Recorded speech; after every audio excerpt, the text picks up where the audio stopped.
الحمدللہ رب العالمین والصلاة والسلام علی سید المرسلین وعلی آلہ وصحبہ اجمعین ومن تبعہم بإحسان الی یوم الدین۔ اعوذ باللہ من الشیطان الرجیم، بسم اللہ الرحمن الرحیم۔ الیوم اکملت لکم دینکم واتممت علیکم نعمتی ورضیت لکم الاسلام دینا۔ محترم سامعین و حاضرین،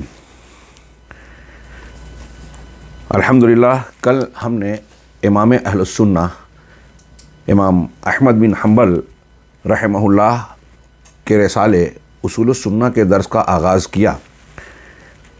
پہلے درس میں ہم نے تعارف کتاب اور تعارف مؤلف کے بعد شیخ کا پہلا جملہ پڑھا تھا، جس میں انہوں نے ارشاد فرمایا کہ اصول السنۃ عندنا التمسک بما کان علیہ اصحاب رسول اللہ صلی اللہ علیہ وسلم والاقتداء بہم، کہ سنت کا اصول، اسلام کی بنیاد ہمارے نزدیک یہ ہے کہ صحابہ کرام جس موقف منہج دین پر تھے اس کو مضبوطی سے پکڑ لیا جائے، والاقتداء بہم، اور اس معاملے میں ان کی اقتداء کی جائے، ان کے نقوش قدم کی پیروی کی جائے۔ یہ پہلا جملہ تھا۔ اسی سے جڑا ہوا اگلا جملہ کہ وَتَرْكُ الْبِدْعِ وَكُلُّ بِدْعَةٍ فَهِيَ ضَلَالَةٌ، یعنی اگر پیچھے سے اس کو جوڑ کے ترجمہ کریں کہ اصول سنت ہمارے نزدیک صحابہ کا منہج ہے، اس کو مضبوطی سے پکڑنا، اس پر چلنا، اور بدعات کو ترک کر دینا۔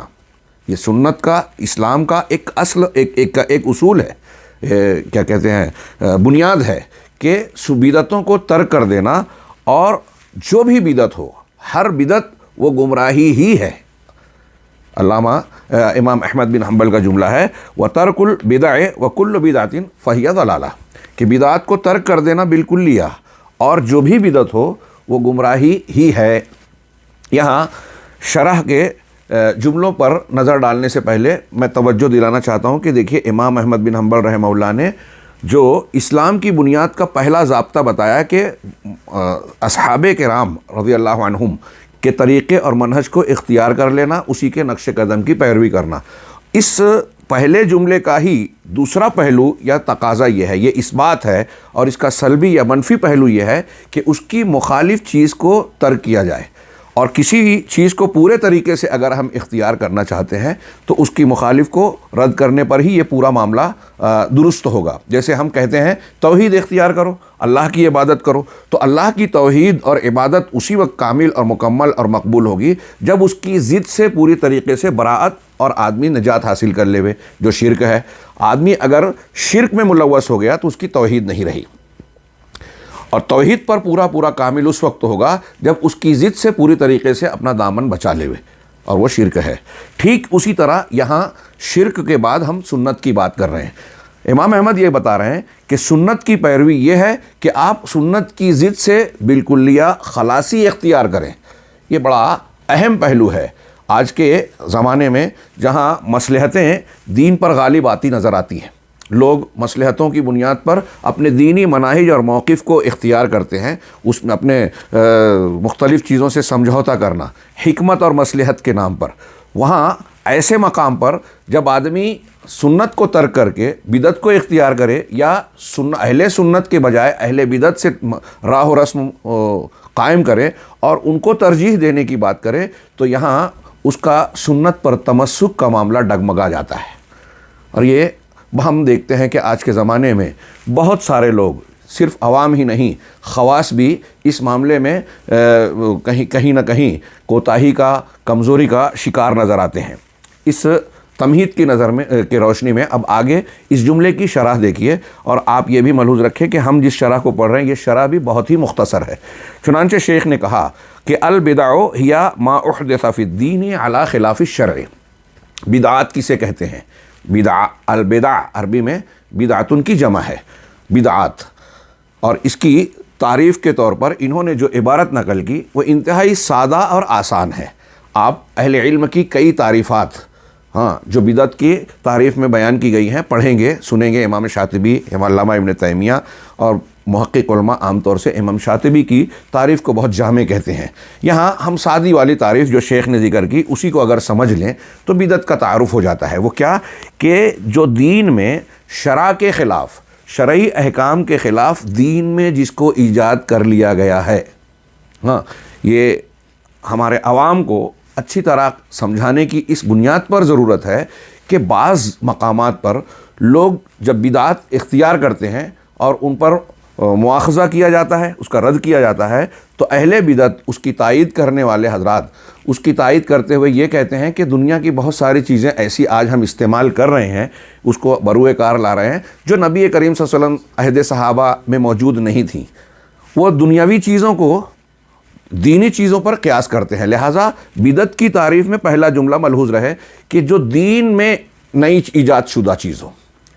اگر موبائل استعمال کر رہا ہے، کوئی لیپ ٹاپ استعمال کر رہا ہے، ہوائی جہاز پر سواری کر رہا ہے، یا کوئی بھی نئی مشین، نئی سواری اور نئی چیزیں اختیار کی جائے، یہ دنیا سے تعلق رکھنے والی چیزیں ہیں.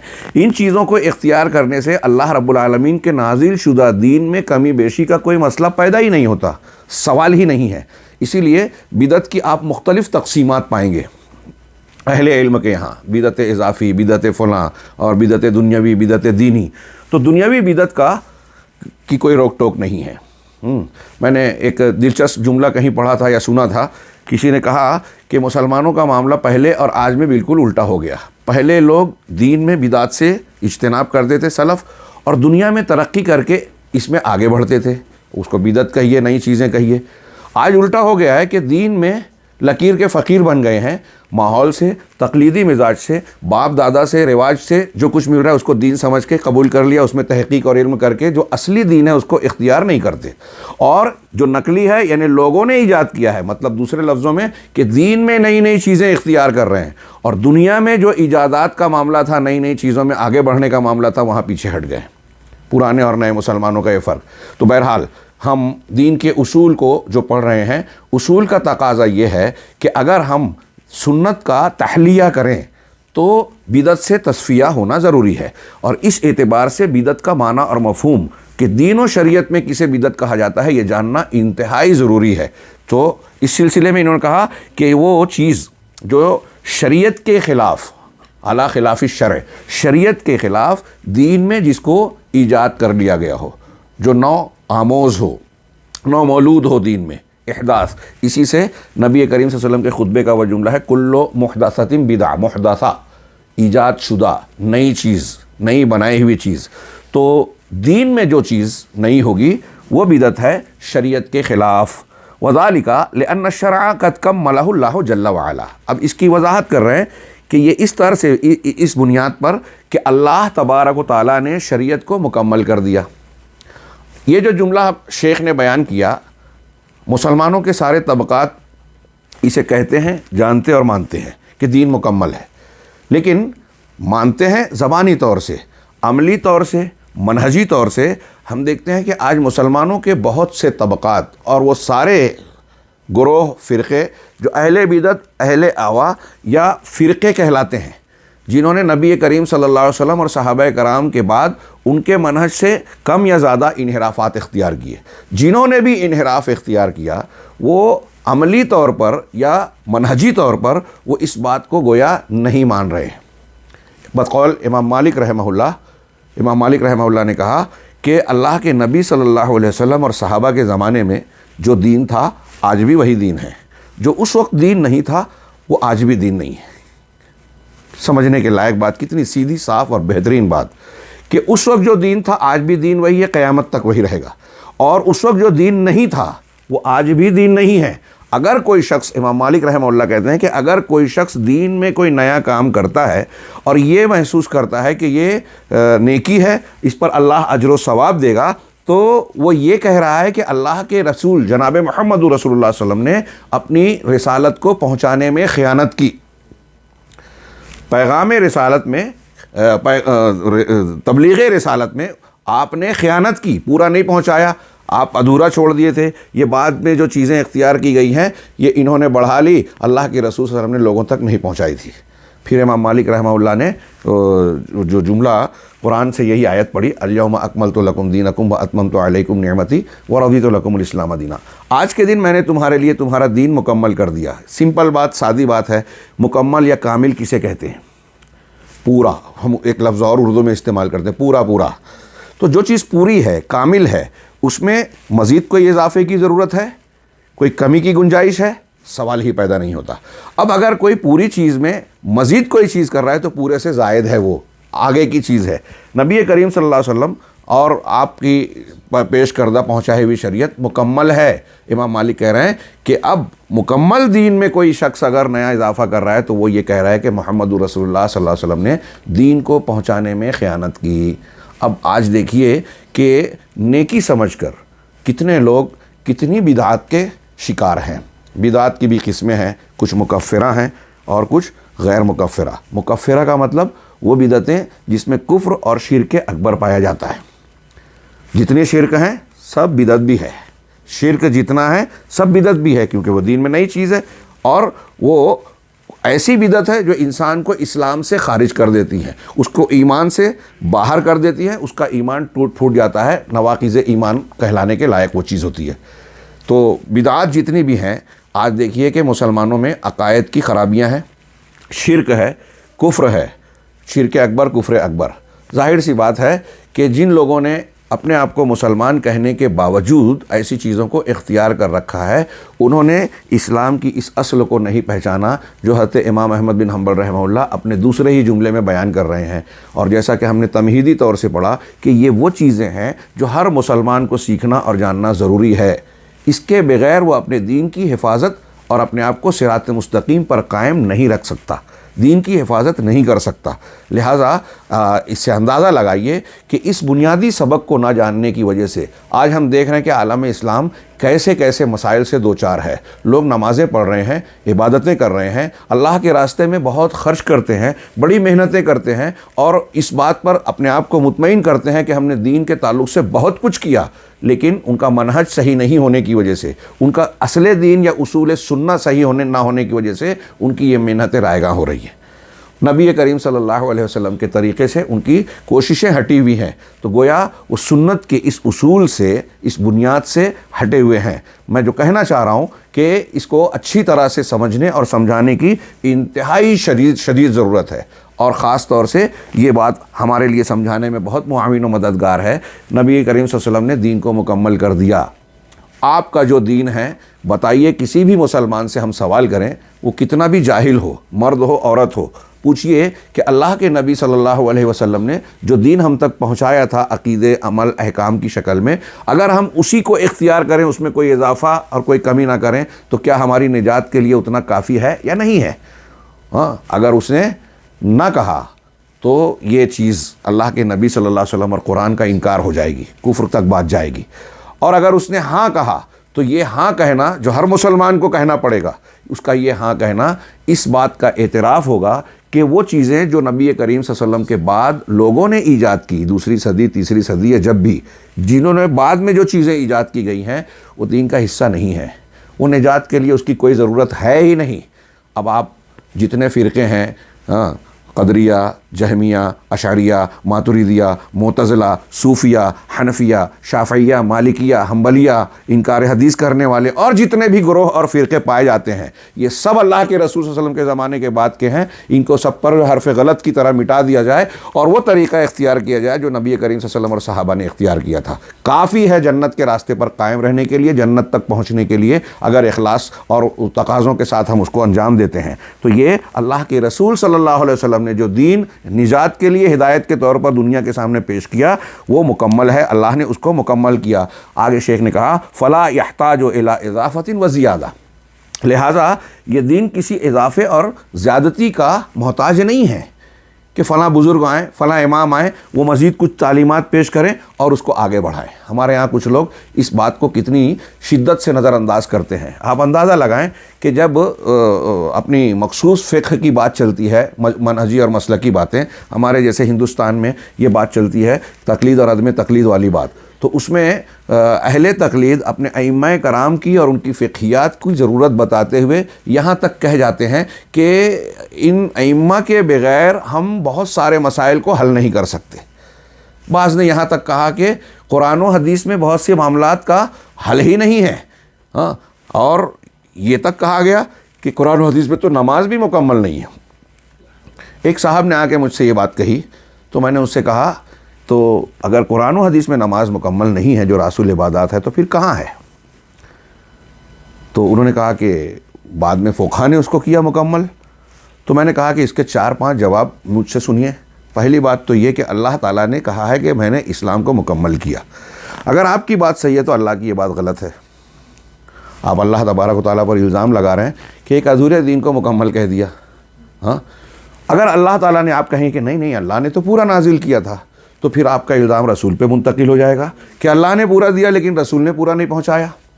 اب آپ کہیں کہ نہیں اللہ اور رسول نے پورا دیا تھا، تو پھر یہ الزام صحابہ کرام پر آ جائے گا کہ صحابہ کرام نے دین پورا نہیں پہنچایا.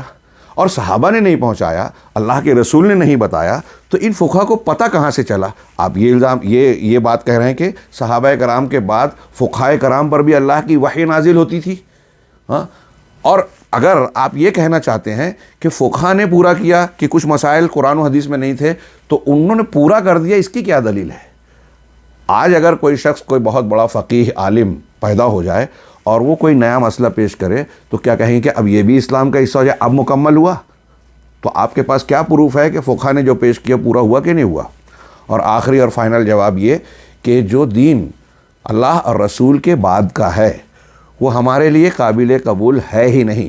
وہ نماز ہم کو پڑھنی ہی نہیں ہے جو اللہ کے رسول صلی اللہ علیہ وسلم نے نہیں بتائی، کیونکہ رسول کا حکم ہم کو ہے صلو کما رأیتمونی اصلی، نماز ویسے پڑھو جیسے مجھے پڑھتے ہوئے دیکھا ہے.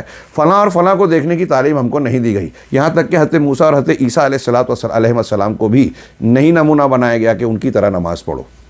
اگر کوئی توریت انجیل کے کسی حکم سے کوئی چیز نکالے اور یہ کہے کہ یہ حضرت عیسیٰ اور حضرت موسیٰ کی عبادت کا طریقہ تھا، ہم کو اس کی اتباع کرنی ہے، وہ گمراہ ہو جائے گا.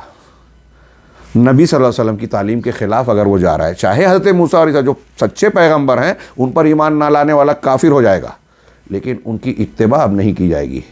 تو جب موسیٰ اور عیسیٰ کا یہ معاملہ ہے، حضرت عمر رضی اللہ تعالیٰ عنہ جن کو خود رسول اللہ صلی اللہ علیہ وسلم نے کہا کہ میری امت میں الہام والی شخصیت یہ ہیں، لیکن جب سیدنا ابوبکر صدیق نے مانعین زکوٰۃ اور مرتدین سے قتال کا ارادہ کیا اور جیش اسامہ کا معاملہ ہوا، حضرت عمر نے روکنے کی کوشش کی کہ یہ تو کلمہ پڑھنے والے ہیں، آپ ان سے قتال کیسے کریں گے؟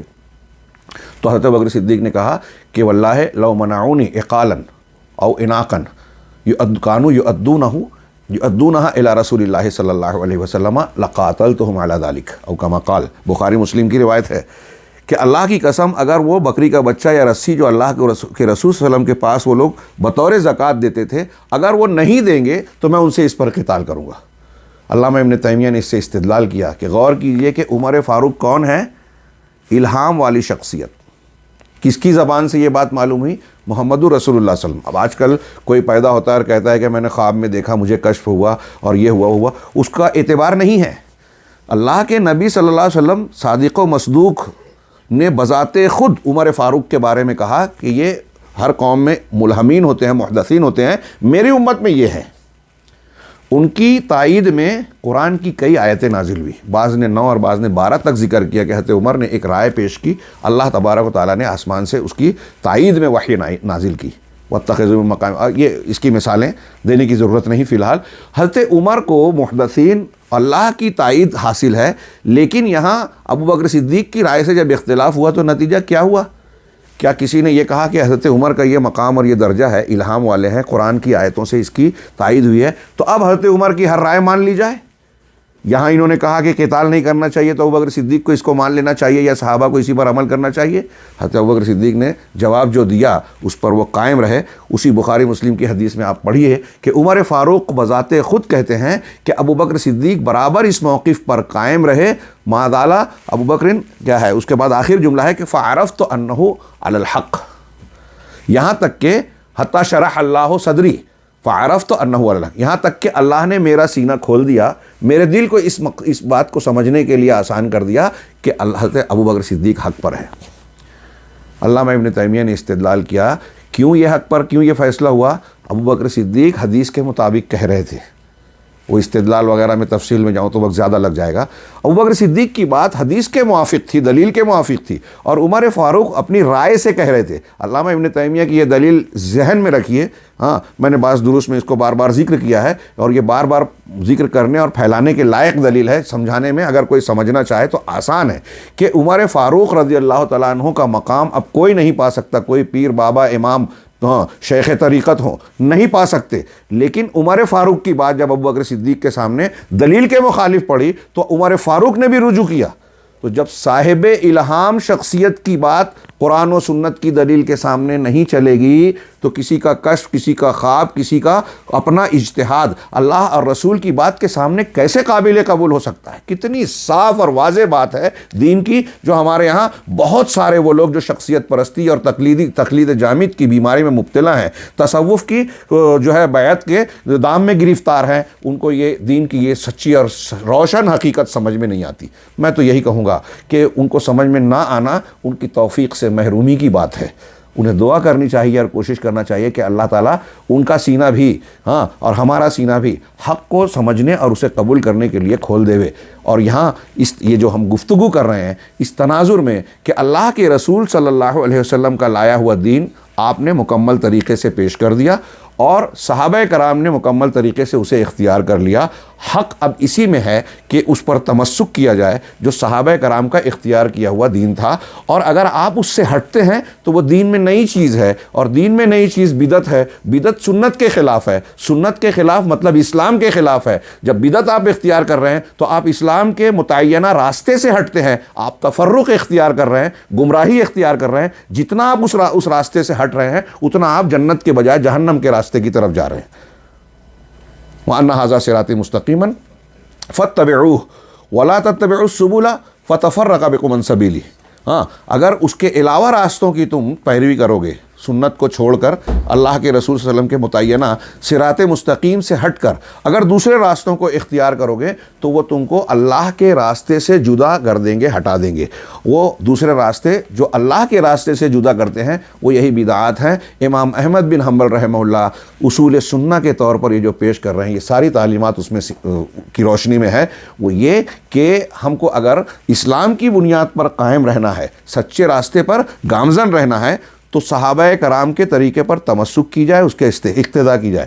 اور اس پر تمسک اور اقتداء اس وقت پورا ہوگا جب ہم اس کی ضد یعنی دین میں نئے نئے اصول، ضابطے، عمل، عبادات، جتنی بھی بدعات ہیں سب کو پورے طریقے سے ترک کر دیں۔ چنانچہ اس کی وضاحت کرتے ہوئے کہا کہ دین جب مکمل ہے تو اس میں کسی اضافے اور زیادتی کی گنجائش نہیں ہے۔ فما يحتاجه العباد في حياتهم ومعادهم قد بين الله لنا بیانا شافیا۔ مزید اس بات کی توثیق کر رہے ہیں کہ بندے اپنی حیات و معاد میں یعنی دنیا اور آخرت کے امور میں جن چیزوں کی حاجت رکھتے ہیں، انسانوں کو جس کی بھی ضرورت ہے دنیا اور آخرت میں کامیابی کے لیے، اللہ رب العالمین نے ہمارے لیے بیان شافی یعنی اطمینان بخش چیزیں اس میں بیان کر دی اپنی شریعت میں۔ کسی چیز کو تشنا نہیں چھوڑا، کسی چیز کو ادھورا نہیں رکھا۔ اور خاص طور سے علامہ ابن ابلیز نے شرح العقیدۃ الطحاویہ کی شرح میں ایک جملہ لکھا، اس کو وہ جملہ یاد آ رہا ہے، میں اس کا مفہوم بیان کرنا چاہ رہا ہوں۔ انہوں نے کہا کہ اللہ تبارک و تعالیٰ نے دین کو مکمل کیا اور بطور خاص اصول دین کو یعنی عقائد کو انتہائی واضح، صاف اور شفاف انداز میں پیش کیا۔ عقائد کے باب میں اللہ تبارک و تعالیٰ نے کسی کی رائے، کسی کے ذوق، کسی کے مزاج، کسی کے اجتہاد کا ہم کو محتاج نہیں رکھا۔ اگر کوئی شخص دین کی بنیادوں اور عقائد کی باتوں کو، جس کو ہم ایمان بالغیب سے بھی تعبیر کر سکتے ہیں کہ غیب کے امور پر یقین رکھنا ہے، ان چیزوں کو صحیح ڈھنگ سے جیسے اللہ چاہتا ہے اگر ماننا ہے، اس کو اختیار کرنا ہے، تو اللہ تبارک و تعالیٰ کی کتاب اور رسول اللہ صلی اللہ علیہ وسلم کی سنت کافی ہے۔ یہ عقائد کی باتیں یہاں قیاس اجتہاد کی گنجائش بھی نہیں ہے۔ اور حیرت ہوتی ہے کہ ہمارے یہاں ہم لوگ دیکھتے ہیں کہ گمراہ فرقے اور بدعتی فرقوں اور گروہوں کا معاملہ یہ ہے کہ جب ان کے عقائد اور ان کی اختیار کی ہوئی چیزوں سے کوئی حدیث ٹکراتی ہے تو وہ اس حدیث کی تعویل کرتے ہیں۔ اس سلسلے میں نئے اور بات کے کئی اصول بنائے گئے۔ جیسے مثال کے طور پہ معتزلہ وغیرہ نے، متاخرین نے ایک اصول بنایا کہ احادیث آحاد جو ہے وہ ظنی ہوتی ہے۔ یہ آپ کو یہ جملہ بات کے جو نام نہاد یا مشہور قسم کے فقہا ہیں ان کی کتابوں میں بھی ملے گا، یہاں تک کہ ہمارے یہاں احناف کے یہاں بھی ملے گا۔ اور پھر منکرین حدیث بھی اس جملے کو لے اڑے کہ احادیث ظنی ہوتی ہیں۔ یہ ان کی جہالت کا بہت شور ہنگامہ تھا، یہ ان کی جہالت کا، اپنی جہالت کا وہ اعلان کرتے ہیں۔ ہاں کیا کہ جب کہتے ہیں کہ احادیث ظنی ہوتی ہیں تو یہ تاثر کیا دیتے ہیں عوام کو، یا خود کیا معنی لیتے ہیں؟ ظنی بمعنی گمان، شک شبہ، شکوک و شبہات والی. انہوں نے اصطلاحی معنی سمجھا ہی نہیں ہے. ظن کا لفظ جو عربی میں استعمال ہوتا ہے حق کے مقابلے میں جب قرآن نے استعمال کیا تو وہاں شکوک و شبہات کے معنی میں ہوتا ہے. فَإِنَّ الظَّنَّ لَا يُغْنِي عَنِ الْحَقِّ شَيْئًا. لیکن عام حالات میں ظن یقین کے معنی میں ہوتا ہے، گمان غالب کے معنی میں، جس کی سچائی قابل زیادہ معتبر ہو اور جہاں غلط ہونے کا پہلو انتہائی کم ہو، اس کو ہم گمان غالب کہتے ہیں. دلیل قرآن میں ہے الذین یظنون انہم ملاقو ربہم. یہ مومنین کے بارے میں، جنت میں جانے والوں کے بارے میں قرآن میں کہا کہ جو یہ ظن رکھتے ہیں کہ وہ اپنے پروردگار سے ملنے والے ہیں. غور کیجئے میرے بھائیوں کہ یہاں اللہ کہہ رہا ہے مومنین کے ایمان کی اور ان کی جنت میں جانے والوں کی صفت بیان کر رہا ہے کہ وہ اللہ سے ملاقات کا ظن رکھتے ہیں. اگر ظن کو یہاں شک کے معنی میں آپ کر دیں تو ایمان والا رہے گا ہی نہیں. آپ لا الہ الا اللہ یا ایمان کی شرطیں پڑھیے تو اس میں دوسرے نمبر پر علم کے بعد بعض لوگ پہلے نمبر پر ذکر کرتے ہیں کہ یقین ہونا چاہیے. یعنی لا الہ الا اللہ پر یقین ہو. یقین ضد ہے شک کی. اگر شک آ گیا تو یقین نہیں رہا، اور یقین اگر نہیں رہا تو ایمان کی شرط ہی نہیں پائی گئی. جس کے یہاں ایمان کی شرط ہی نہیں ہوگی، تمام اہل علم کہتے ہیں کہ اس کا لا الہ الا اللہ اللہ کے یہاں معتبر ہی نہیں ہوگا، مقبول ہی نہیں ہوگا. اب جو شک کرتا ہو ایمانیات میں، جب اس کا ایمان ہی صحیح نہیں ہے تو وہ مومن اور جنت میں کیسے جائے گا؟ مومن کیسے ہوگا؟ تو یہاں الذین یظنون انہم ملاقو ربہم کا ترجمہ آپ دیکھیے تمام مفسرین کیا کرتے ہیں، اس کا معنی کیا بتاتے ہیں. جو یقین رکھتے ہیں کہ وہ اپنے پروردگار سے ملنے والے ہیں. یہاں یظنون کا ترجمہ کرتے ہیں یقین ظن سے بنا ہے. تو یہ بات اچھی طرح سمجھیں. ہمارے موضوع سے تھوڑی سی ہٹی ہوئی بات لگ رہی ہے، لیکن بدعات کے لیے راستہ کھولنے اور حدیثوں کا یا سنت کا انکار کرنے. ہمارا پہلا جملہ تھا کہ اصول السنت عندنا التمسک بما کان علیہ اصحاب رسول اللہ. یہ دونوں جملے مل کر پورے ہو رہے ہیں جو آج ہم پڑھ رہے ہیں. اور اس دونوں جملوں کا مقتضا یہ ہے کہ ہم اس بات کو سمجھیں کہ کسی بھی طریقے سے نئی چیزوں کو اختیار نہ کی جائے، اور جو رسول اللہ صلی اللہ علیہ وسلم سے ثابت شدہ چیز ہے اس کا رد نہ کریں. یہ تحلیہ ہے کہ سنت کو اختیار کیا جائے، آراستہ کریں اپنے آپ کو. اور یہ تخلیہ یا تصفیہ ہے کہ اس سے بدعات سے جو سنت کی چیز ہے اپنے آپ کو پاک اور صاف بنائیں. تربیت کے لیے ایمان کی نبی کریم صلی اللہ علیہ وسلم کا یہی منہج رہا ہے. اور یہاں اسی منہج کے مطابق علامہ امام احمد بن حنبل رحمہ اللہ نے جہاں تمسک بالسنہ، تمسک بما کان علیہ اصحاب رسول اللہ صلی اللہ علیہ وسلم کا ذکر کیا، وہیں فوراً بعد ذکر کیا کہ بدعات کو ترک کیا جائے. اور ہر نئی چیز بدعت ہے، یہ وضاحت کی تاکہ اس بات کو کی تنبیہ کی جائے کہ دین کا جو قرآن و حدیث کا اور صحابہ کا اختیار کیا ہوا بتایا ہوا طریقہ ہے اس پہ ہی اکتفا کیا جائے، اس سے ہٹا نہ جائے. اب میں عرض کر رہا تھا ایک اصول کی بات کہ احادیث ظنی ہوتی ہیں، اور یہاں اس ضمن میں تضاد بیان کر رہا تھا کہ ایک طرف ہمارے یہاں یہ کہتے ہیں کہ احادیث ظنی ہوتی ہیں. اس بنیاد پر آپ احناف کے یہاں اور متاخرین میں جو لوگ اہل بدعت ہیں، کسی خاص مسلک کو یا اپنے خاص اصول کو احادیث کے مقابلے میں ماننا اور منوانا چاہتے ہیں، وہ اس اصول کا استعمال کر کے بہت سی حدیثوں کا قتل کر دیتے ہیں کہ چونکہ یہ حدیث آحاد سے تعلق رکھتی ہے اس لیے اس باب میں قابل قبول نہیں ہے. مثال کے طور پہ وہ کہتے ہیں کہ عقائد کے باب میں احادیث آحاد سے استدلال نہیں کیا جا سکتا. خبر واحد اور خبر متواتر یہ جو تقسیم ہے میں سمجھتا ہوں کہ آپ حضرات جانتے ہوں گے، پھر بھی ایک بات وضاحت کر دوں کہ خبر احاد، اخبار احاد اس کو کہتے ہیں احاد کی جمع، احاد واحد کی جمع، اور اخبار خبر کی جمع. یہ اس حدیث کو کہتے ہیں جو متواتر درجے تک نہ تواتر کے درجے تک نہ پہنچے.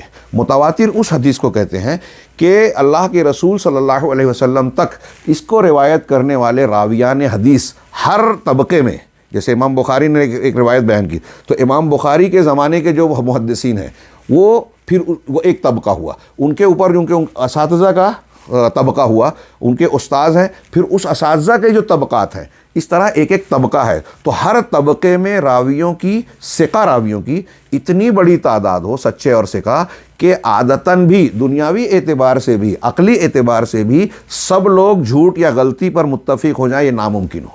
ایک آدمی سے غلطی ہوگی، 2 سے ہوگی، 6 سے ہوگی، 8 10 سے ہوگی، 25 30 جو کہ سچے بھی ہیں، سیکا بھی ہیں، سب ایک ہی غلطی پر متفق ہو جائیں، ایسا نہیں ہو سکتا، ناممکن ہے عقلاً بھی اور عادتاً بھی۔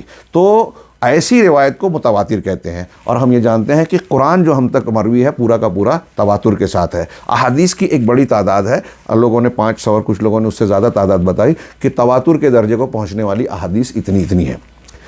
کچھ حدیثیں یا زیادہ تر حدیثیں تواتر کے درجے سے کم درجے کی ہیں، اب اس میں بھی کئی ہوں گی، مشہور ہیں، مستفیض جس کو کہتے ہیں، اور عزیز ہیں کہ کسی طبقے میں 2 راوی ہوں، اور غریب ہیں کسی طبقے میں 1 راوی ہو، ہاں، تو ان کو آحاد کہا جاتا ہے۔ اور اس بنیاد پر کہ متواتر جو حدیث نہیں ہے وہ خبر واحد ہے، جس کی جمع اخبار احاد، تو اس کی بنیاد پہ کہتے ہیں کہ چونکہ یہ ظنی ہے اس لیے عقیدے میں اور عبادت میں اس سے استدلال نہیں کیا جا سکتا۔ اس غلط اصول کی بنیاد پر بہت سی حدیثوں کو یہ تقلیدی مذاہب اور اہل بدعت کو، تقلیدی مذاہب کے لوگوں نے اور اہل بدعت نے بہت سی حدیثوں کو رد کر دیا جو صحیح اور ثابت شدہ ہے، اور اس میں ان کا تضاد بھی نظر آتا ہے۔ جیسے مثال کے طور پہ علامہ البانی کی ایک مثال میں نے اپنے بعض دروس میں، مجھے وہی یاد آ رہی ہے اس لیے اعادہ کر رہا ہوں، شاید فائدے سے خالی نہ ہو۔ علامہ البانی رحمہ اللہ نے اس کا رد کرتے ہوئے بہت سی دلیلیں اور باتیں پیش کی ہیں۔ ہاں، امام بخاری نے اخبار احاد کی حجیت کا ذکر کرتے ہوئے کہا کہ اذان ایک آدمی دیتا ہے۔ ہم سب نماز پڑھنے جاتے ہیں کہ نہیں، یہ بولتے ہیں کہ ابھی ایک ہی آدمی کی آواز آ رہی ہے تو ہمارے لیے حجت نہیں ہے، شک ہے کہ نماز کا وقت ہوا کہ نہیں ہوا، شک میں پڑ جاتے ہیں آپ۔ اللہ کے رسول صلی اللہ علیہ وسلم نے ایک آدمی کو بھیجا، معاذ بن جبل رضی اللہ تعالیٰ عنہ کو، یمن والوں کو دعوت دے، تو یمن والوں کو یہ بولنا چاہیے کہ خبر واحد حجت نہیں ہوتی، آپ اکیلے آدمی ہیں اس لیے آپ کی دعوت کو ہم کیسے قبول کریں؟ تو علامہ البانی نے ان کا تضاد بتایا جو اخبار احاد کی عقیدے میں حجیت کا رد کرتے ہیں۔ تو کہتے کیا ہیں کہ عقیدے میں دلیل نہیں دے سکتے، عمل میں لے سکتے ہیں۔ تو انہوں نے کہا کہ مثال کے طور پہ ایک حدیث ہے کہ اللہ کے نبی صلی اللہ علیہ وسلم نے جو دعائیں سکھائی ہے نماز کے اخیر میں اوراد و اذکار، اس میں ایک دعا ہے کہ اے اللہ میں فتنہ دجال سے تیری پناہ چاہتا ہوں، تیری پناہ میں آتا ہوں، اعوذ بک من فتنۃ المسیح الدجال، مسیح دجال کے فتنے سے تیری پناہ میں آتا ہوں۔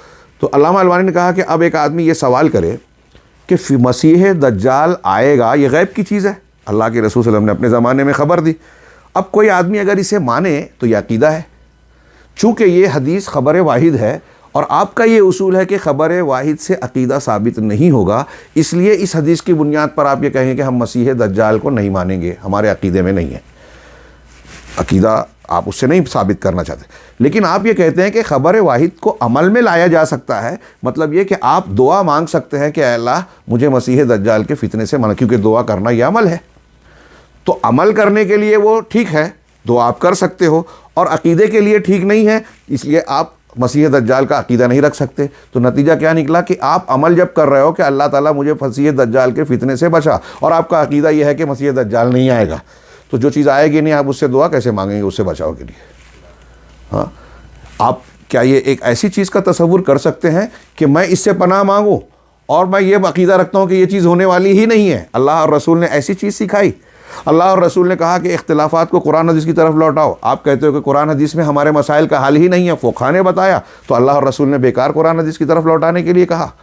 ایسی کتنی چیزیں ہیں جو ہم سوال کے طور پر پیش کر سکتے ہیں کہ آپ کا یہ اصول خود آپ کے عمل اور تعامل سے ٹکراتا ہے، اس سے رد ہوتا ہے۔ ایسی کتنی حدیثیں ہیں، جیسے حنفی مسلک میں یہ کہا جاتا ہے لڑکی کے لیے، خاص طور سے اگر کنواری اور باکرہ لڑکی ہے تو اس کی شادی کے لیے اللہ کے رسول صلی اللہ علیہ وسلم کی حدیثیں موجود ہے کہ ولی شرط ہے، لا نکاح الا بولی، ایما امرأۃ نکحت بغیر اذن ولیہا فنکاحھا باطل فنکاحھا باطل فنکاحھا باطل۔ یہ 2 حدیثیں میں نے پڑھی، ولی کے بغیر نکاح نہیں ہوگا، اور دوسری والی کہ جو بھی عورت بغیر ولی کی اجازت کے نکاح کرتی ہے تو اس کا نکاح باطل ہے، نکاح باطل ہے، 3 مرتبہ آپ نے کہا۔ اب یہاں حنفی مسلک کا ایک مسئلہ ہے کہ عورت یا لڑکی اپنی مرضی سے اگر کسی آدمی سے نکاح کر لیتی ہے تو اس کا نکاح صحیح ہو جائے گا۔ اب یہ حدیث ان کے آڑے آ گئی کہ آپ کہہ رہے ہو کہ ہو جائے گا، حدیث کہہ رہی ہے نہیں ہوگا، باطل ہے، تو کہتے ہیں کہ یہ خبر واحد ہے، یہ خبر واحد ہے۔ اور قرآن نے جو کہا حتیٰ تنکح زوجا غیرہ، یہاں تک کہ وہ عورت 2 طلاق کے بعد، یہاں تک کہ 3 طلاق کے بعد وہ دوسرے شوہر سے نکاح نہ کر لے، اس وقت تک پہلے شوہر کے لیے جائز نہیں ہوگی۔ تو یہاں کہہ رہے ہیں کہ دیکھیے اس آیت میں صیغہ جو ہے کہ یہاں تک کہ وہ عورت نکاح نہ کر لے، مطلب عورت اپنا نکاح کر سکتی ہے بغیر ولی کی اجازت کے۔ ایسا لگتا ہے کہ یہ آیت حنفی مسلک کے لیے نازل ہوئی ہے. ہاں ورنہ دیکھیں غور کیجئے, یہ جو میں نے جملہ کہا ہے مولانا علامہ اسماعیل گجران والا اسماعیل سلفی رحمہ اللہ نے کہا کہ اب اس میں تو ولی کا بھی ذکر نہیں ہے, گواہ کا بھی ذکر نہیں ہے, تو اب شیعوں کی طرح خفیہ قسم کا نکاح کر لیں تو کیا اس آیت کے مطابق وہ ہو جائے گا؟ ہاں یہاں اس مقصد کے نہیں, پورے سیاق و سباق میں دیکھیے. اور پھر قرآن نے مختلف مقامات پر, حدیث تو چھوڑیے, قرآن نے وَأَنكِحُوا الْأَيَامَ مِنكُمْ, نکاح کرانے اور کرنے, اور اگر طلاق شدہ عورت پھر سے نکاح کرنا چاہ رہی ہے اپنے پہلے شوہر سے 1 یا 2 طلاق کے بعد, تو اللہ تعالیٰ اولیاء امر سے کہہ رہا ہے کہ ان کو نہ روکو. تو ظاہر سی بات ہے قرآن کی آیتوں کے سیاق سے بھی پتہ چل رہا ہے کہ اولیاء کا اس معاملے میں دخل ہوگا, خاص طور سے بچیوں کی طرف سے, لڑکیوں کی طرف سے. تو میں یہ عرض کرنا چاہ رہا ہوں یہ 2-3 مثالوں کے ذریعے کہ کچھ ایسے اصول بنا لیے گئے یہ مختلف خود ساختہ مسائل میں, اور میں پھر سے کہوں کہ ان چیزوں پر غور کیا جائے. اختلافی مسئلہ, اور آج مسلمانوں کے حالات ایسے ہیں کہ ان امور پر گفتگو نہ کی جائے. ان سب جھوٹی باتوں یا طفل تسلی والی باتوں کو بیان کر کے لوگ ان سے آنکھیں بند کر لیتے ہیں, اور آنکھیں بند کر کے ان اصولوں کو فراموش کر دیتے ہیں جو ہمارے دین کی بنیاد ہے. امام احمد کا اس قول ملاحظہ فرمائیں, یہ ہمارے دین کا اصول ہے, اسلام کی بنیاد ہے کہ اللہ کے رسول صلی اللہ علیہ وسلم کی بات کو مانا جائے اور آپ کے خلاف بات کو چھوڑا جائے. لیکن اب کہ آج ایسے حالات ہیں, کیا ان حالات میں اس بات کی گنجائش ہے کہ اللہ کے رسول صلی اللہ علیہ وسلم کی بات کو چھوڑ کر دوسروں کی بات کو اختیار کیا جائے؟ تو پھر آپ کا دین اللہ کے رسول صلی اللہ علیہ وسلم والا دین نہیں ہے. کم سے کم یہ مان لو کہ ٹھیک ہے مسلمانوں کا بڑا اختلاف ہے, حالات خراب ہے, جھگڑا نہیں ہونا چاہیے, تو ہم اللہ کے رسول صلی اللہ علیہ وسلم کے طریقے کو چھوڑ کر دوسروں کا طریقہ اختیار کر رہے ہیں. آپ یہ کہیے, یہ بھی نہیں کہتے اور کر بھی رہے ہو, اور پھر جو کر رہا ہے اس کے اختلاف اور جھگڑا کرتے ہو, تو یہی تو اختلاف کی وجہ ہے. ہمارے آج کے دانشوروں کو یہ سمجھنے کی ضرورت ہے کہ بدعت, خرافات یا نئے مناہج یہ اختلاف کی وجہ ہے. جو لوگ قرآن و حدیث پیش کر کے بدعت کا رد کرتے ہیں یہ اتفاق کا راستہ بیان کر رہے ہیں, لیکن ان پر یہ الزام لگایا جاتا ہے کہ یہ انتشار پھیلا رہے ہیں. ساری باتیں الٹ دی جاتی ہیں.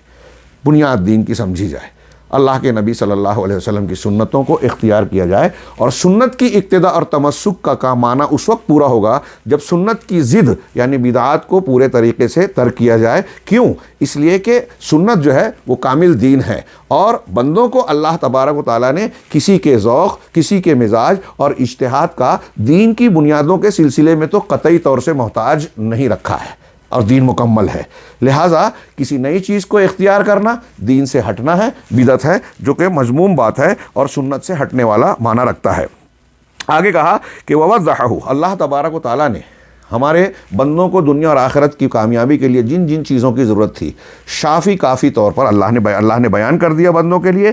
اسی طرح وَوَضَّحَهُ لَنَا رسول اللہ صلی اللہ علیہ وسلم وَأَظْهَرَهُ, اور اس چیز کو رسول اللہ صلی اللہ علیہ وسلم نے خوب اچھی طریقے سے واضح کر دیا اور اچھی طریقے سے ظاہر کر دیا. اظہرہ کا ترجمہ ایک تو ظاہر کرنا یا ایک معنی ہوگا کہ غالب کر دیا.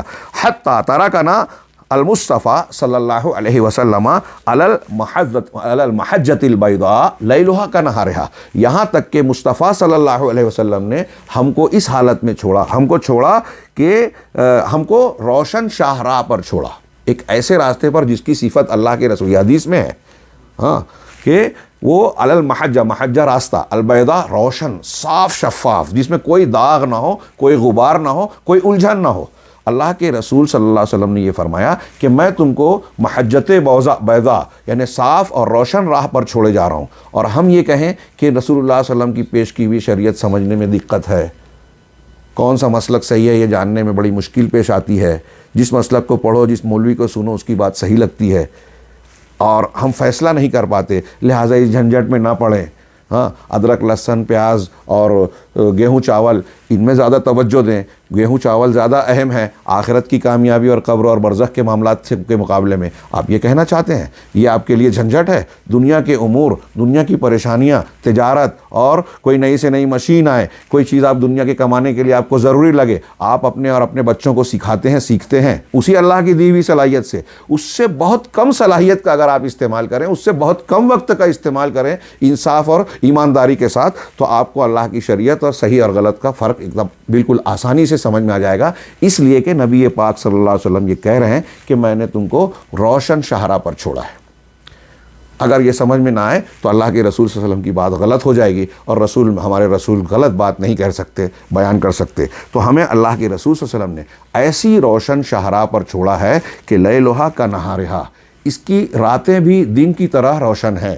آج کیسے کیسے لائٹ لگتے ہیں، ہاں رات میں گیم ہوتے ہیں، اسپورٹس، تو دیکھیں کس طرح سے لائٹنگ ہوتی ہے کہ دن کی طرح اجالا ہوتا ہے، ہاں اس سے زیادہ شریعت روشن ہے کہ اس کی رات بھی، یعنی جہاں آدمی یہ سمجھتا ہے کہ یہ مشکل ہے، سمجھ میں نہیں آتا، اگر آپ اسے سمجھنا چاہیں گے عقیدے اور ایمان کی باتیں، تو اس دن کی طرح اجالے کی طرح آپ کو صاف صاف دکھائی دیں گی۔ اور آگے شیخ کہتے ہیں وَلَمْ يَرْتَحِلْ مِنْ هَذِهِ الدُّنْيَا إِلَّا وَقَدْ كَمَّلَ الدِّينَ وَأَتَمَّهُ، کہ اللہ کے نبی صلی اللہ علیہ وسلم نے اس دنیا سے رخصتی اختیار نہیں کی یہاں تک کہ آپ نے دین کو مکمل اور پورا کر دیا۔ کمل و اتم، کمال کو پہنچایا، تمام کو پہنچایا، اس میں کوئی کمی اور کوئی تقصیر نہیں چھوڑی۔ فلا یحتاج الی اضافہ، چنانچہ سمپل سادی واضح بات یہ ہے کہ یہ شریعت اللہ کے نبی صلی اللہ علیہ وسلم کا لایا ہوا دین کسی اضافے اور زیادتی کا محتاج نہیں ہے۔ فمن اضاف شیئا فی دین اللہ فقد ابتدع، سمپل سادی یہ بات بھی ہے کہ اب جو کوئی دین میں کوئی اضافہ کر رہا ہے، کوئی ملاوٹ کر رہا ہے، کوئی زیادتی کر رہا ہے، تو اس نے بدعت اختیار کی۔ اب 12 ربیع الاول کے جشن، 15 شعبان کی عبادتیں، قبرستان جانا وغیرہ وغیرہ، ہاں، اور اس طرح اصول کے طور پر جو تصوف اختیار کیا گیا 4ویں 5ویں صدی میں، اس کے بیچ جراثیم شروع ہوئے، اور پھر اس کے بعد 6ٹھی صدی میں سلسلے بنے، چشتیہ، قادریہ، نقشبندیہ، سہروردیہ، رفاعیہ، فلانیہ، اور پھر ان کے پاس جو اصول بنائے گئے قرآن حدیث سے ہٹ کر، اور اگر پوچھا جائے قرآن حدیث میں اس کی کیا دلیل ہے، تو اس کا ایک بڑا دلیل ہوتی ہے کہ ہمارے شیخ نے کو کشف ہوا، انہوں نے خواب دیکھا، براہ راست اللہ سے سیکھا۔ ہاں، کیا میں پوچھنا چاہتا ہوں، یہ بہت بڑی گمراہی ہے خاص طور سے ہمارے بر صغیر میں، کہ بزرگوں کی عقیدت میں آ کر اور ان کی جھوٹے سچے واقعات اور حکایات سن کر لوگ یہ تصور کر لیتے ہیں کہ جب یہ اتنے پہنچے ہوئے ہیں تو ان کی باتیں غلط کیسے ہو سکتی ہیں۔ اب وہ کشف کا ذکر کریں، کرامات کا ذکر کریں، اس پر آنکھ بند کر کے ایمان لے آتے ہیں، چاہے وہ قرآن و حدیث سے ٹکراتے ہوں۔ ایک طرف وہ خود قرآن و حدیث جانتے نہیں، اور اگر کبھی جاننے کا موقع ملے، کوئی صاحب علم انہیں بتائیں، تو پہلے ہی سے ان کو یہ پیک کر دیا جاتا ہے سلسلے کے اصولوں کے تحت کہ آپ کو ہمارے سلسلے سے اگر جڑے رہنا ہے، بیعت کرنا ہے، تو قال اللہ قال رسول کو اپنے دماغ سے کھرچ کر نکال دے میں۔ اب جب اللہ اور اس کے رسول کی بات کو آپ نے کھرچ دیا، اس کی طرف آپ نہیں دیکھ رہے ہیں، اس کی بات کو آپ کو دیکھنا ہی نہیں ہے، ماننا آگے کی بات ہے، تو بتائیے کہ آپ جس چیز کو اختیار کریں گے وہ کیا ہوگا؟ اللہ اور اس کے رسول کی بات تو ہرگز نہیں ہوگی۔ اب کوئی کتنا بھی دعویٰ کرے کہ خواب دیکھا، کشف ہوا، یہ ہوا، تو آپ اس کو آپ اس کو سچ مانے، لیکن حقیقت میں جب پہلے دن ایک آدمی نے کہا کہ اللہ اور رسول نے جو کہا وہ چھوڑ دو، اس کا مطلب آپ دھوکے کے راستے پہ چلے گئے، آپ دام میں آ گئے۔ اگر وہ حق ہے تو قال اللہ قال رسول کو کھرچنے کے لیے نہیں کہے گا، میرا حق جو میں قبول کرتا ہوں اسی وقت حق ہوگا جب قرآن اور حدیث قال اللہ اور قال رسول صلی اللہ علیہ وسلم کی تصدیق ہوگی۔ اگر اللہ اور اس کے رسول کی تصدیق کسی عبادت پر، کسی عمل پر نہیں ہے، تو ہمیں نہ وہ نماز چاہیے، نہ وہ روزہ چاہیے، نہ وہ عبادت چاہیے، نہ وہ ذکر چاہیے، کوئی عبادت اللہ کے ہاں بالکل صاف اعلان ہے رسول اللہ صلی اللہ علیہ وسلم کا کہ من عمل عملا لیس علیہ امرنا فہو رد، جس نے کوئی بھی ایسا عمل کیا جس پر ہمارا حکم نہیں ہے، رسول اللہ صلی اللہ علیہ وسلم کا ایسا عمل، یہی بدعت دین میں جو ہے اس کی دلیل بن رہی ہے کہ جو بھی عمل ایسا کرے جس پر اللہ کے رسول صلی اللہ علیہ وسلم کا حکم نہیں ہے، فہو رد، تو وہ مردود ہے۔ کتنی صاف سیدھی سمپل بات ہے، اصول کی طرح ذہن و دماغ میں یہ نقش کر لینا چاہیے۔ آج بہت سارے لوگ یہ حدیث جو چمک رہی ہے اس کو سننے کے باوجود سمجھ نہیں رہے ہیں، اور کوئی کسی بدعت میں مبتلا ہے، کوئی کسی بدعت اور بدعتی راستے کو اختیار کیا ہوا ہے۔ اصول سنت، اصول اسلام کی اس بنیادی تعلیم کو جو ہمارے ائمہ نے بہت زور دے کر بیان کیا، اس کو ماننے اور سمجھنے کے لیے لوگ تیار نہیں ہیں۔ چنانچہ دین جب مکمل ہے تو کسی اضافے کی اس میں گنجائش نہیں ہے، اور جس نے بھی اضافہ کیا وہ بدعت ہے، اس نے ابتدا بدعت اختیار کی۔ فمن اضاف کیا ہے؟ فمن اضاف شیئا فی دین اللہ، جس نے دین میں کسی بھی چیز کا اضافہ کیا، فقد ابتدع، تو اس نے بدعت اختیار کی۔ میں نے بتایا کہ یہ جتنے طریقے آپ ایک اصول بنا لیجئے، کبھی کوئی عبادت، ذکر، طریقہ اگر آپ کے سامنے پیش کیا جائے تو اس بنیاد پر، اس اصول کی بنیاد، اگر اس اصول کو آپ مانتے ہیں تو اس سے سوال کیجئے کیا اس پر کوئی قرآن کی آیت، اللہ کے رسول صلی اللہ علیہ وسلم کا فرمان ہے؟ صحابہ نے یہ عمل کیا ہے؟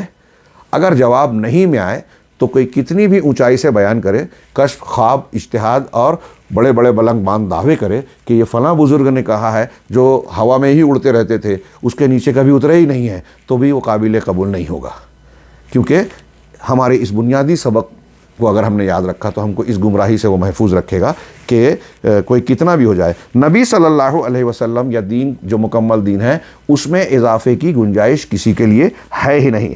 اگر وہ شخص ایجاد کر رہا ہے، کوئی بڑھا رہا ہے تو بدعت ہے، اختیار کر رہا ہے، وَهُوَ ضَالٌ مُضِلٌ، اور آگے کہا کہ وہ گمراہ ہے اور گمراہ کرنے والا ہے۔ کتنے بھی بڑے بزرگی کا دعویٰ کرے، پیر صاحب ہوں، فلاں ہو، ڈھما ہو، اگر وہ دین میں نئی چیز بتا رہا ہے تو بدعت اختیار کر رہا ہے، خود گمراہ ہے اور گمراہ کرنے والا ہے۔ وَبِدْعَتُهُ وَإِضَافَتُهُ مَرْدُودَةٌ عَلَى وَجْهِهِ، اس کی بدعت اور اس کا اضافہ اس کے چہرے پر مار دی جائے گی، رد کر دی جائے گی، لوٹا دی جائے گی۔ فقط ثبت عن المصطفیٰ صلی اللہ علیہ وسلم، نبی کریم صلی اللہ علیہ وسلم مصطفیٰ علیہ السلام سے یہ ثابت ہے کہ آپ نے فرمایا، ایک حدیث میں نے پڑھی، من عمل عملا، وہی دوسرے لفظوں میں بخاری مسلم کی روایت ہے، من احدث فی امرنا ھذا ما لیس منہ فہو رد، کہ جس نے ہمارے اس دین میں، ہمارے اس امر سے مراد ہمارے اس دین میں، اسی لیے ہم کہتے ہیں دین میں نئی چیز، ہمارے اس امر میں کوئی چیز ایجاد کی، ما لیس منہ، جو اس میں تھی نہیں، اس میں ہے نہیں، اس نے ایجاد کر لی، فہو رد، تو وہ مردود ہے، وہ قبول نہیں ہوگی۔ اس حدیث میں من احدثہ ہے، جس نے ایجاد کیا۔ تو اب کوئی شخص آج کا کہہ سکتا ہے، کوئی بدعت کا ارتکاب کرنے والا، کہ عید میلاد ہم منا رہے ہیں، اللہ کے رسول صلی اللہ علیہ وسلم کی قبر مبارک پر ہم فلاں فلاں طریقے سے، جو نئے طریقے سے جو کر رہے ہیں، تو یہ ہم کر تو رہے ہیں لیکن ہم نے ایجاد نہیں کیا۔ تو کوئی یہ کہے گا کہ ہم نے ایجاد نہیں کیا لیکن ہم بدعت پہ عمل کر رہے ہیں، تو اس کے لیے وہ حدیث بھی ہے، من عمل عملا، کوئی ایسا عمل کرے جس پر ہمارا حکم نہیں ہے تو وہ رد ہوگی۔ ہاں، والسنت، اب یہ آخر جملہ بھی بڑا شاندار ہے۔ ہاں، شیخ رحمہ اللہ کہہ رہے ہیں کہ والسنت والبدعۃ لا تجتمعان فی قلب المؤمن، شاندار جملہ، کہ سنت اور بدعت مومن کے دل میں اکٹھا نہیں ہو سکتی، دونوں ایک ساتھ رہیں، آگ اور پانی، جیسا کہ آج کل ہمارے ہاں جیسے منافقین کے بارے میں قرآن نے کہا نا کہ یہ جب وَإِذَا رَأَيْتَ الَّذِينَ، کیا ہے لا نہیں، وہ جو آیت ہے کہ وَإِذَا قِيلَ لَهُمْ تَعَالَوْا إِلَىٰ مَا أَنزَلَ اللَّهُ وَإِلَى الرَّسُولِ، جب آپ ان سے کہا جاتا ہے کہ جو اللہ نے نازل کیا اور رسول کی طرف آؤ، یعنی قرآن اور حدیث کی طرف، رَأَيْتَ الْمُنَافِقِينَ يَصُدُّونَ عَنْكَ صُدُودًا، ہر بدعتی کی یہ صفت نفاق والی قرآن کی پائی جاتی ہے کہ آپ منافقین کو دیکھیں گے کہ وہ آپ سے پوری طریقے سے کترا جاتے ہیں۔ ہاں، کترا جاتے ہیں جب ان سے کہا جاتا ہے اللہ اور رسول کی طرف، ما انزل اللہ، جو قرآن اللہ نے نازل کیا، اور رسول کی طرف آؤ، تو وہ کترا جاتے ہیں۔ ہاں، اور پھر اس کے بعد جو اللہ تعالیٰ نے آگے بیان کیا کہ ان کی اس روش کی وجہ سے جو اللہ تعالیٰ ان پر کچھ پریشانیاں ڈالتا ہے، تو آپ سے آگے کہتے ہیں، کیا عذر پیش کرتے ہیں کہ ان اردنا، آگے کا ٹکڑا ہے، ان اردنا الا احسانا و توفیقا، کہ ہماری نیت، ہمارا ارادہ صرف یہ تھا کہ اچھا کام کریں اور ملا کے چلیں، توفیق کریں۔ علامہ ابن ابی العز نے اس آیت سے بڑا پیارا استدلال کیا کہ آپ دیکھیں گے کہ مسلمانوں میں جو لوگ فلسفہ اور منطق کی بنیادوں پر قرآن و سنت کے خلاف کچھ چیزوں کو اختیار کرتے ہیں، تو وہ اپنی گمراہی کے، جب ان سے کہا جاتا ہے تو وہ کیا کہتے ہیں کہ ہم شرعیات کو اور شرعی احکامات اور نصوص کو اور عقلیات کو ساتھ ساتھ لے کر چلنا چاہتے ہیں، حالانکہ یہ کہا کہ ان کی یہ عقلیات جس کو کہتے ہیں سراسر ضلالات ہیں، گمراہیاں ہیں۔ تو وہ کہتے ہیں کہ دونوں کو، فلسفہ اور منطق اور قرآن کو ساتھ ملانا چاہتے ہیں۔ جو لوگ حال اور تصوف میں جڑے ہوئے ہیں وہ یہ کہتے ہیں کہ ہم حقائق کو اور شریعت کو ساتھ ملانا چاہتے ہیں۔ علامہ ابن ابی العز نے کہا کہ جس کو وہ حقائق کہتے ہیں وہ حقیقت میں جہالات ہیں، جہلیات ہیں، جہالتیں ہیں۔ ہاں، اس جہالت کو اور قرآن کو ملا کے چلنا چاہتے ہیں۔ ہمارے ہاں جو ملوک اور سیاست والے ہیں، بادشاہ اور حکام، وہ لوگ کہتے ہیں کہ ہم سیاسی اصولوں کو جو دنیا کی ہیں، جیسے آج کل کچھ ہے نا، یورپ اور امریکہ، جاوید غامدی اور یہ قسم کے لوگ قرآن اور حدیث کو سمجھانے کے لیے یورپ اور امریکہ کے فلسفے لا رہے ہیں، اور ہمارا نیا طبقہ، لبرل طبقہ متاثر بھی ہو رہا ہے۔ تو کہا کہ ہم سیاست کو اور دین کو ملا کے چلانا چاہتے ہیں۔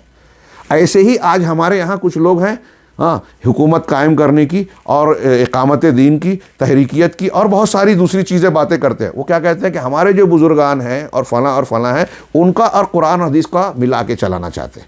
علامہ ابن ابی العز رحمہ اللہ نے بڑی پیاری بات کہی کہ ایسا جو بھی کہہ رہا ہے وہ دوسرے لفظوں میں یہ کہہ رہا ہے کہ اگر سیاست سے آپ قرآن و حدیث کو ملا رہے ہیں، اس کا مطلب سیاست سے آپ کو جو چیز مل رہی ہے اس کی قرآن و حدیث میں کمی ہے، آپ وہاں سے کمی پوری کرو گے۔ تصوف والوں کے یہاں جو اصول ضابطے قاعدے حال پایا جاتا ہے، مراقبہ، عبادت، ذکر و اذکار، تو اس کا مطلب اس کو اور قرآن و حدیث کو ملا رہے ہو، اس کا مطلب جو تصوف والوں کے یہاں جو تعلیمات ہیں اس کی قرآن و حدیث میں اور اللہ کے رسول صلی اللہ علیہ وسلم کے دین میں کمی تھی، یہ کمی آپ یہاں سے پوری کرو گے۔ جو عقلیات، منطق اور فلسفہ والے جو کچھ لا رہے ہیں اس کی کمی آپ منطق اور فلسفہ والوں سے پوری کرو گے۔ تو کہا کہ جو ایسا کہتا ہے وہ کفر کے راستے پہ جاتا ہے، وہ کفر کر رہا ہے، وہ اللہ اور رسول کے دین کو کامل، شافی، کافی نہیں مان رہا ہے، اس کا انکار کر رہا ہے۔ لہٰذا اللہ کے دین کو مکمل اور کافی ماننے کا تقاضا یہ ہے کہ اس کے مقابلے کے کسی فلسفے کو، کسی سائنس کو، کسی فکر کو، کسی ازم کو ہم اس کے دین اور کو جو ہے ایسا نہ مانیں کہ قرآن و حدیث کو ملا کے چلانے کی ضرورت ہے یا اس کو ضرورت ہے۔ دین و قرآن و سنت اپنے معنی میں، اپنے مقصد میں مکمل ہے، یہ پوری ہدایت ہے۔ اب اگر کوئی شخص قرآن کو بھی، سنت کو بھی لے رہا ہے، بدعت کو بھی، دونوں کو ساتھ ساتھ لے کے چل رہا ہے تو اس کا دین نہیں ہے۔ شیخ کا یہ جملہ آج در و دیوار پہ لکھنے کے لائق ہے۔ ہمارے ہاں جو تحریکی فکر، جماعت اسلامی، فلاں اور فلاں پائے جاتے ہیں، وہ یہی کہتے ہیں کہ جھنجھٹ میں نہ پڑو، یہ بھی لے لو، وہ بھی لے لو، مل جل کے رہو، بدعت و خرافات کرتے رہو، سب اکٹھا ہو جاؤ، اور اگر کوئی بدعتی ہے تو اس کے بدعت کو رد مت کرو، اس کے اندر اچھائیاں ہیں وہ بھی لے لو۔ ایسے پتہ نہیں کیسے کیسے بکواس اور کتاب و سنت کے خلاف اصولوں کو پھیلا کر لوگوں نے بدعتوں کو رائج کر رکھا ہے اور وہ مضبوط سے مضبوط تر ہوتی جاتی ہیں، جبکہ اللہ قرآن و حدیث کی تعلیم کا تقاضا یہ ہے جو شیخ نے کہا کہ سنت اور بدعت ایک دل میں جمع نہیں ہو سکتی۔ اب ایک آدمی سنت کو ماننے کا دعویٰ بھی کرتا ہے اور دوسروں کی تعریف بھی کرتا ہے کہ میں اہل سنت ہوں، سلفی ہوں، اور پھر تحریکیت کی، سید قطب کی، مولانا مودودی کی، ان کے غلط منہج کی یا اہل بدعت کی تعریف کرتا ہے، تو اس کا مطلب اس کے دل میں سنت اور بدعت دونوں کو وہ اکٹھا کرنا چاہتا ہے، دونوں کو ملا کے چلنا چاہتا ہے، جو بکواس بات ہے۔ اگر آپ سنت پر قائم ہیں تو بدعت کو رد کرنا پڑے گا۔ ہاں، آگے آخری جملہ کہ امام حاکم نے سنت اور بدعت اکٹھا نہیں ہو سکتے، اسی کا ایک پیرایا یہ ہے کہ امام حاکم نے مدخل میں کہا ہے، ابن قطان سے روایت کی لیکن انہوں نے صرف حاکم کا کہا کہ نقل کیا ہے، وہ کہتے ہیں لیس فی الدنیا مبتدع الا وهو یبغض اہل الحدیث۔ ہاں، کہہ رہے ہیں کہ دنیا میں کوئی بھی بدعتی ایسا نہیں ہے، کوئی بھی بدعتی ہو دنیا کے اندر روئے زمین پر، مگر وہ اہل الحدیث سے بغض رکھتا ہے۔ اہل الحدیث کے بعد انہوں نے انورٹڈ کاماز میں لکھا کہ اہل السنہ، جو اہل الحدیث ہے وہی اہل السنہ ہمارے ہندوستان میں، بریلوی اہل بدعت اپنے آپ کو اہل السنہ کہتے ہیں۔ ہاں، تو اہل الحدیث، اہل السنہ جو ہے وہ جب سنت پر قائم رہے گا تو بدعتی اس سے بغض رکھے گا۔ کیوں؟ اس لیے کہ سنت اور بدعت ایک دل میں اکٹھا نہیں ہو سکتی۔ جب یہاں سنت ہے اور وہاں بدعت ہے تو بدعت والا جو ہے سنت سے نفرت کرے گا۔ اور آخری جملہ اس درس میں یہ ہے کہ وَإِذَا ابْتَدَعَ الرَّجُلُ نَزَعَ حَلَاوَةَ الْحَدِيثِ یعنی السُّنَّةِ مِنْ قَلْبِهِ۔ اور جب آدمی بدعت میں مبتلا ہوتا ہے، بدعت کو اختیار کرتا ہے، تو اس کے دل سے حدیث یعنی سنت کی چاشنی اور لذت کھنچ جاتی ہے، نکل جاتی ہے۔ جو بدعت کا خوگر ہو جائے اسے وہ لذت سنت سے محروم ہو جاتا ہے۔ اللہ تعالیٰ ہمیں سنت کا خوگر، سنت کا شیدائی بنائے، اسی پر زندہ رکھے، اسی پر موت دے۔ وآخر دعوانا ان الحمد للہ رب العالمین وصلی اللہ علی نبینا محمد۔